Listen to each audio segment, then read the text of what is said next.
जी बिस्मिल्लाहिर्रहमानिर्रहीम students, class 10th new chapter हम chapter number 2 start करने जा रहे हैं, एसिड बेस और साल्ट। सबसे पहले हम एसिड के बारे में पढ़ेंगे। एसिड जो वर्ड है बेटा, ये लैटिन जबान से लिया गया है, जो एसिडस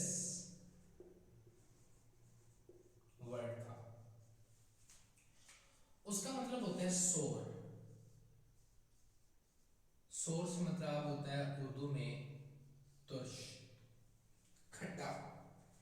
जैसे कि आप कभी लेमन खाएं, लीमू अगर आप खाते हैं तो जो लीमू का जायका होता है ना, तो वो जो जायका होता है उसे आप क्या कहते हैं? तुर्श। यानी कि एसिड कोई भी ऐसी चीज़ है जिसका बेटा जायका क्या होगा? तुर्श होगा। ठीक हो गया? आप ये खा लें जी, अपना लेमन खा लें, इमली खा लें, ठीक है? उनका जायका क्या होता है? आपके पास खट्टा होता है। चूंकि उनका जायका खट्टा होता है तो आप उन्हें क्या बोलेंगे? उनमें भी कोई ना कोई क्या पाया जाता है? एसिड पाया जाता है। ठीक हो गया? एसिड की बेटा ढेरों टाइप है। एसिड में आपके पास एसिटिक एसिड आ जाता है, आपके पास सल्फ्यूरिक एसिड आ जाता है, नाइट्रिक एसिड आ जाता है, इसी तरह आपके पास हाइड्रोक्लोरिक एसिड आ जाता है। यानी कि वैरायटी ऑफ एसिड आपके पास मौजूद है। हम क्या करते हैं? पहले एसिड की प्रॉपर्टीज पढ़ते हैं, फिर हम बेस की प्रॉपर्टी पढ़ते हैं, फिर हम एसिड बेस दोनों की अलग अलग डेफिनेशंस पढ़ेंगे, अलग अलग साइंटिस्ट के कॉन्सेप्ट के मुताबिक। फिर हम लास्ट में जो है वो सॉल्ट पढ़ेंगे। चलिए देखते हैं कि मैं यहाँ पे लिखता हूँ कुछ प्रॉपर्टीज। अब वो जो प्रॉपर्टीज होंगी वो मैं एसिड की भी बताऊंगा यहाँ पर, और साथ ही मैं किसकी एक्सप्लेन करूंगा जी? बेस की। और ये याद रखिएगा, ये इंपॉर्टेंट क्या आता है पेपर में? शॉर्ट क्वेश्चन आता है कि right on the property of सिर्फ एसिड पूछ लेता है, right on the property of base, सिर्फ बेस की प्रॉपर्टी पूछ लेता है। तो आपने वो शॉर्ट क्वेश्चन आपने अटेम्प्ट करना है। क्लियर हो गया? चलिए जी, पहली प्रॉपर्टी में कहता हूँ जो टेस्ट। अभी बताया है एसिड का जो जायका होता है वो होता है सोर, खट्टा होता है। बेस का जायका जो होता है वो बिटर होगा। क्या होता है? बिटर। जैसे करेले का जायका है, करेला है ना आपके पास सब्जी, उसका जो जायका है वो बिटर है। और इसी तरह आप साबुन को थोड़ा सा खा के देखें, साबुन कभी नहाते हुए मुंह में चला गया हो या शैम्पू चला गया हो, उसका जायका क्या होता है? कड़वा होता है, वो बिटर है, बेस। ठीक है? इसी तरह जी अब दूसरी सी मैं प्रॉपर्टी पढ़ता हूँ, effect on blue litmus paper. Effect on blue litmus paper.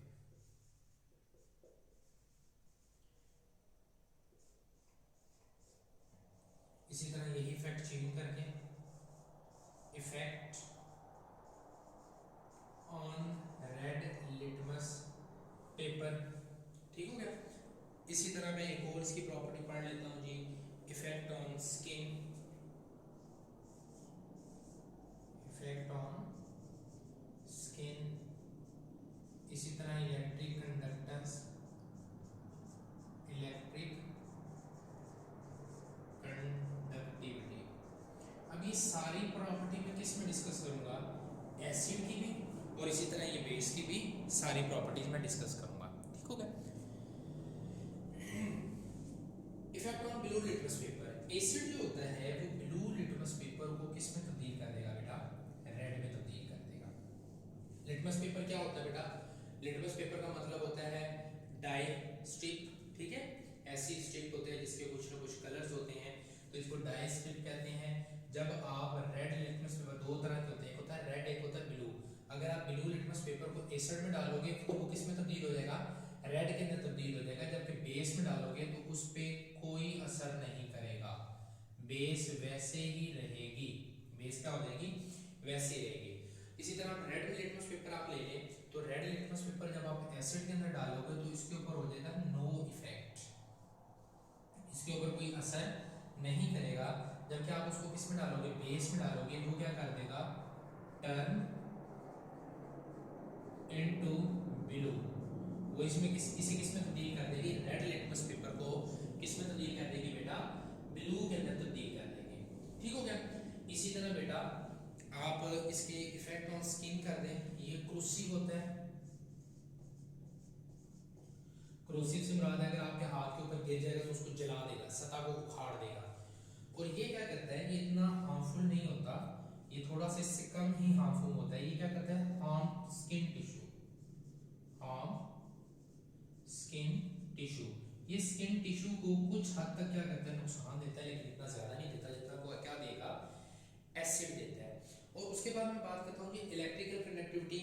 तो चूंकि अगर ये लिक्विड फॉर्म में है तो ये भी लिक्विड फॉर्म में होगी, अगर ये सॉलिड फॉर्म में है तो इसको भी सॉलिड फॉर्म में कंपेयर करना पड़ेगा। जब इसको लिक्विड में तब्दील किया जाता है तो ये conduct electricity, conduct electricity, liquid form में एक्वस सॉल्यूशन में इलेक्ट्रिसिटी गुजर जाती है।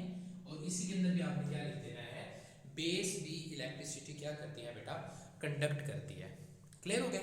तो ये तो आपका था बेसिक शॉर्ट क्वेश्चन और इंपॉर्टेंट है पेपर पॉइंट ऑफ व्यू से, तो आपने इसको जो है ऐसे ही तैयार कर लेना है। अगर आपसे सिर्फ एसिड की पूछे तो आपने बेस की नहीं लिखनी, सिर्फ एसिड की लिखेंगे। अगर आपसे बेस की पूछता है तो एसिड की नहीं लिखता, अगर आपसे दोनों पूछता है तो आपने दोनों ही ऐसे टेबल बना देना है। क्लियर हो गया। अब जी एसिड और बेस की बेटा डेफिनेशन के लिए मसला था कि हम किसको जी एसिड बोलेंगे, किसको हम बेस बोलेंगे। तो डिफरेंट साइंटिस्ट आए, डिफरेंट साइंटिस्ट ने आके अपने अपने कॉन्सेप्ट दिए। कोई कहता था ये एसिड, कोई चीज़ अगर ऐसे बिहेव करेगी तो वो एसिड है, कोई चीज़ ये काम करेगी तो वो एसिड है।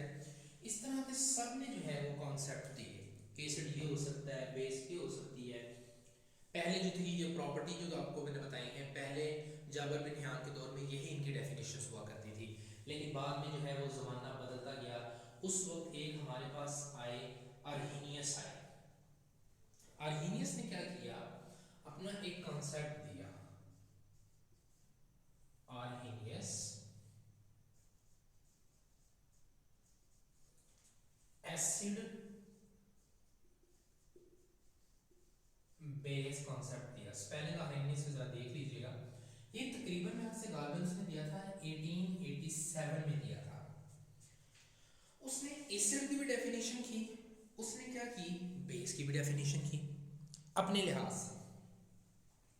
उसने कहा जी एसिड वो होगी और बेस जो है ये होगी जी। वो कहते हैं कि जब एसिड, कोई भी चीज एसिड उस वक्त कहलाएगी जब हम उसमें किसको डालें, एक्वस, यानी कि उसे हम पानी के अंदर डालें, एक्वस सॉल्यूशन में डालें, तो वो हमें क्या दे, H पॉजिटिव आयन दे, वो एसिड होगी। अगर हम किसी चीज को पानी में डालें वो क्या दे हमें, H पॉजिटिव दे, वो एसिड होगी।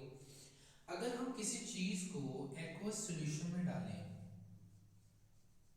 एक्वस सॉल्यूशन में डालें और वो हमें OH की जगह पे, सॉरी H पॉजिटिव की जगह पे OH नेगेटिव, जिसमें हम हाइड्रोक्सिल आयन कहते हैं, वो दे हमें, तो वो बेटा हमारे पास वो कहते थे क्या होगी, बेस होगी। और उन्होंने जस्टिफाई भी किया।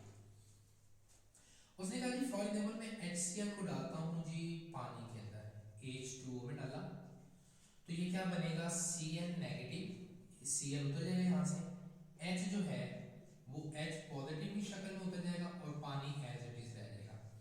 इसको यूं भी हम लिख सकते हैं, इन दोनों को हम कंबाइन करके बेटा H3O पॉजिटिव हाइड्रोनियम आयन की शक्ल में भी लिख देते हैं, H3O पॉजिटिव। क्लियर हो गया यहाँ तक बात। इसी तरह उसने अपनी नेक्स्ट एग्जांपल दी जी HNO3 है, इसको हम क्या डालेंगे, H2O के अंदर डालेंगे, तो ये बन जाएगा NO3 negative plus H3O positive. जब उसे बेस की डेफिनेशन पूछी, उसने कहा कि जो एक्वस सॉल्यूशन में क्या दे दे, OH दे दे, वो बेस है। और उसको उसने जस्टिफाई किया by using sodium hydroxide, sodium hydroxide. Sodium hydroxide को उन्होंने जो पानी में डाला, जब पानी के अंदर डाला तो ये हमारे पास बन जाएगा Na पॉजिटिव, यहाँ से OH उतर जाएगा और वो क्या बन गया, OH नेगेटिव प्लस H2O बन गया। यानी कि NaOH ने हमें क्या दिया बेटा, हाइड्रोक्सिल ग्रुप दिया, तो ये NaOH क्या हुआ, बेस। HCl ने हमें क्या दिया बेटा, एक्वस सॉल्यूशन में H पॉजिटिव दिया तो ये क्या हुआ हमारे पास, एसिड हो गया। तो एसिड और बेस की डेफिनेशन उन्होंने ये कर दी, लेकिन ये डेफिनेशन हतमी नहीं थी। हतमी क्यों नहीं थी बेटा, उसके पीछे वजह है। फॉर एग्जाम्पल कि मैं कहता हूं जी कार्बन डाइऑक्साइड CO2, CO2 है। इसी तरह मेरे पास एल्यूमिनियम ट्राइक्लोराइड है, AlCl3 है। इसी तरह बेटा मेरे पास है SO2 है। इसी तरह मेरे पास NH3 है। अब ये क्या है जी, एसिडिक है, एसिडिक है, एसिडिक है जी, बेसिक है। इनके कंसेप्ट को हमें नहीं बताता था। क्यों? क्योंकि ये गैसियस फॉर्म में, गैस है, गैस है, गैस है, ये तो चलो सॉल्ट हो गया। ये सारे गैसियस फॉर्म में, गैस तो पानी में हल उस वक्त नहीं होती थी। अब तो खैर हम प्रेशर इंक्रीज करके, टेम्परेचर डिक्रीज करके हल कर लेते हैं, लेकिन उस वक्त ये था कि गैस पानी में हल नहीं होती। तो हम वो वाली जो चीज़ें जो पानी में हल नहीं होती, तो उनको हम कैसे डिफ्रेंशिएट करेंगे कि ये एसिड है और ये बेस है। तो उस वक्त आर्हेनियस के कॉन्सेप्ट को क्या मिली, इतनी फोकियत न मिली। और दूसरी बात थी कि वो वाली चीज़ें जिनमें OH है ही, फॉर एग्जाम्पल ये बेस है, इसमें OH नहीं है, ये एसिड है, इसमें H नहीं है। पहला ड्रॉबैक इसका ये था कि the substance which do not have hydroxyl और proton are also act as acid as base. पहला ड्रॉबैक ये। दूसरा ड्रॉबैक ये था कि इसके लिए हमेशा एक्वस चाहिए होता था। Aqueous media is always required to test the acidic and basic nature of a substance. जबकि हमारे पास बहुत सारी ऐसी चीज़ें जो पानी में हल ही नहीं होती, वो पानी में जाती नहीं है, रिएक्ट ही नहीं करती। तो उन चीज़ों के बारे में हमारा क्या कंसेप्ट है कि वो एसिडिक तौर पे बिहेव करेगी या बेसिक तौर पे बिहेव करेंगे। अब इसी कंसेप्ट को बेटा सुलझाने के लिए जो है वो नेक्स्ट हमारे पास साइंटिस्ट आए थे, ब्रोस्टेड लाली। अच्छा, तो आपके पास टेबल दिया हुआ है एक, इसी चैप्टर के अंदर, इसी टॉपिक के फौरन बाद जो है आपके पास एक टेबल है। पेज नंबर बेटा आपका लगभग बनता है 23।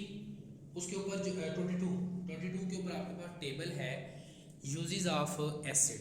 वो आपने इसको कंप्लीट करना है। वो शॉर्ट क्वेश्चन में पूछ देता है, किसी भी शॉर्ट क्वेश्चन के अंदर वो आपसे पूछ सकता है कि जो फलां का बताएं, हाइड्रोक्लोरिक एसिड का बताएं, सोडियम हाइड्रोक्साइड का बताएं।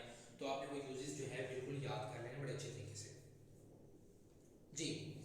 तो बच्चों बात कर रहे थे ये ब्रोस्टेड की,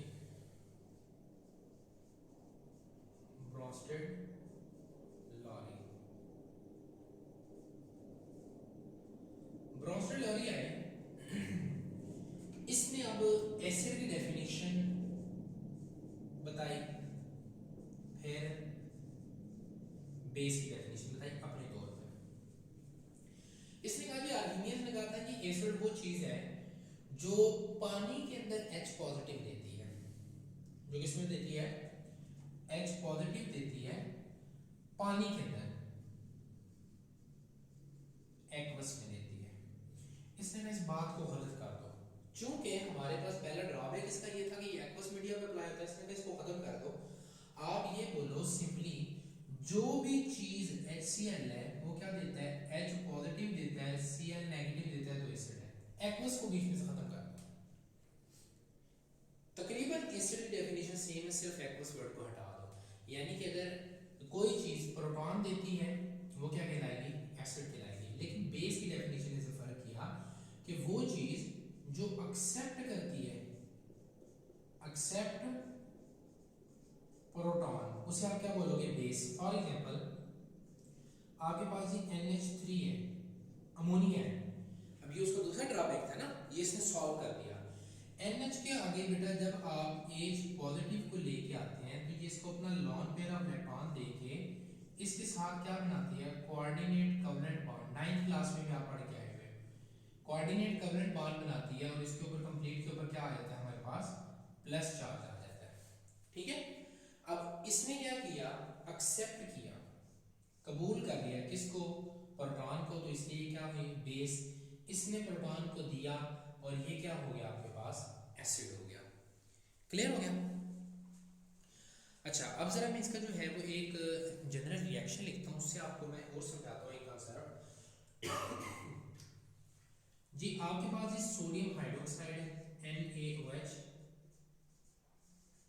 इसमें डालेंगे HCl।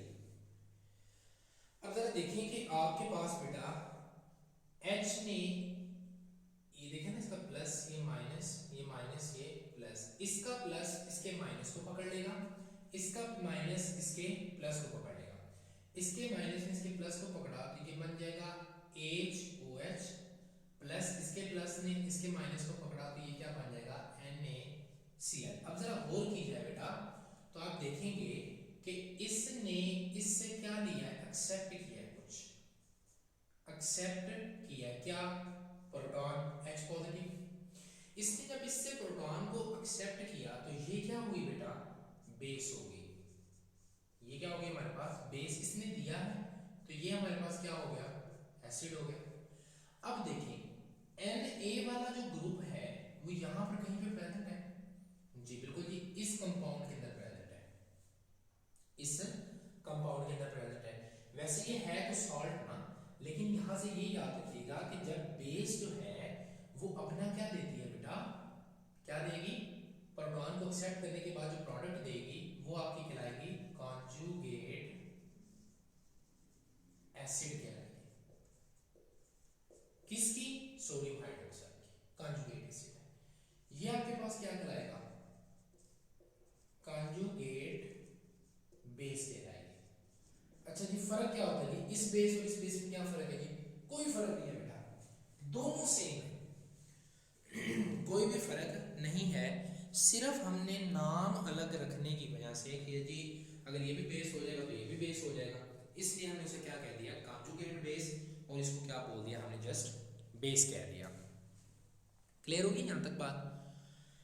अच्छा, हमेशा बेस अगर स्ट्रॉन्ग होगी उससे कॉन्जुगेट एसिड बनेगा वो वीक होगा, अगर कॉन्जुगेट एसिड जो है वो स्ट्रॉन्ग होगा उससे बेस जो कॉन्जुगेट बनेगी वो क्या होगी, वीक हो जाएगी। अच्छा, एक ये बात होगी। अगली बात सुनिए, इसके अंदर एक और कॉन्सेप्ट है आपके पास, उसे हम बोलेंगे एम्फोटेरिक स्पीशी। बेटा दुनिया की कोई भी ऐसी स्पीशी जो एक्ट करे, act as both acid plus base, दुनिया की कोई भी स्पीशी अगर बेटा आपके पास रिएक्ट करती है एसिड की तरह भी और साथ साथ किसकी तरह रिएक्ट करे, बेस के तौर पे रिएक्ट करे, उसे आप क्या बोलोगे, एम्फोटेरिक स्पीशी बोलोगे। क्लियर हो गया। और ये डिपेंड करता है कि आगे से कोई चीज आ कैसे रही है। फॉर एग्जाम्पल मैं जी पानी लेता हूँ जी H2O, इसमें मैंने डाल दिया जनाब HCl, ये H वाटर है, ये से क्या लेगा, H ले लेगा और ये बन जाएगा H3O positive plus Cl negative. अब जरा देखिए यहाँ पर वाटर ने एक्सेप्ट किया है क्या, प्रोटॉन को, तो वाटर यहाँ पे क्या है, बेस, और ये यहाँ पे क्या है, एसिड, ये यहाँ पे क्या है, एसिड, और उस साइड पे क्या है आपके पास है, बेस के तौर पर काम कर रही है वो। अब मैं क्या करता हूँ कि आगे वाली स्पीशी को चेंज कर देता हूँ। फॉर एग्जाम्पल हमारे पास ये यहाँ पे वाटर था, ये वाटर ही नहीं, मैं यहाँ पे ले आता हूँ जी NH3, स्ट्रॉन्ग बेस ले आया। अब इसने क्या किया बेटा, इधर से इसने प्रोटॉन को एक्सेप्ट करके बनाया NH4 positive plus OH negative. अब देखो एक्सेप्ट किसने किया, प्रोटॉन, NH3 ने, तो यहाँ पे बेस क्या है, NH3, और एसिड क्या है, वाटर। एसिड यहाँ, वाटर यहाँ पे क्या था, बेस, यहाँ पे क्या है, एसिड। तो बेस और एसिड के तौर पे, दोनों के तौर पे बिहेव कर रहा है कौन, वाटर। और ऐसी स्पीशी जो एसिड और बेस दोनों की तरह बिहेव करती है उसे हम एम्फोटेरिक स्पीशी कहते हैं। इसके एग्जांपल बेटा आपने याद रखनी है, वाटर है, ठीक है। इसके अलावा आप एल्यूमिना कर सकते हैं Al2O3 जिसका फार्मूला है। इसी तरह हम इसके अंदर अमीनो एसिड कर सकते हैं, बाइकार्बोनेट्स कर सकते हैं, वगैरह वगैरह, जो आपको बेहतर लगे। लेकिन मैं आपको सजेस्ट करूंगा कि आप सिर्फ वाटर के एग्जांपल को याद रखें। तो स्टूडेंट्स, ये था आपका आज का लेक्चर, जिसमें हमने प्रॉपर्टी ऑफ एसिड को पढ़ा, आर्हीनियस एसिड बेस कंसेप्ट को पढ़ा, ब्रोस्टेड जो है लॉरी इसके कंसेप्ट को पढ़ा। आपने क्या करना है, ब्रोस्टेड लॉरी के आगे जो है पेज नंबर 24 के ऊपर जो आपको सेल्फ असेसमेंट दी गई है आपने वो सॉल्व करनी है। सॉल्व करने के बाद मुझे ग्रुप के अंदर जो है आपने सेंड कर देनी है, बल्कि मुझे पर्सनली आप सेंड कर दें ताकि मैं आपकी वो चेक कर लूँगा। इस उम्मीद के साथ बेटा नेक्स्ट वीडियो के अंदर नेक्स्ट लेक्चर के साथ मिलेंगे। तब तक अपना ख्याल रखिएगा। अल्लाह निगहबान।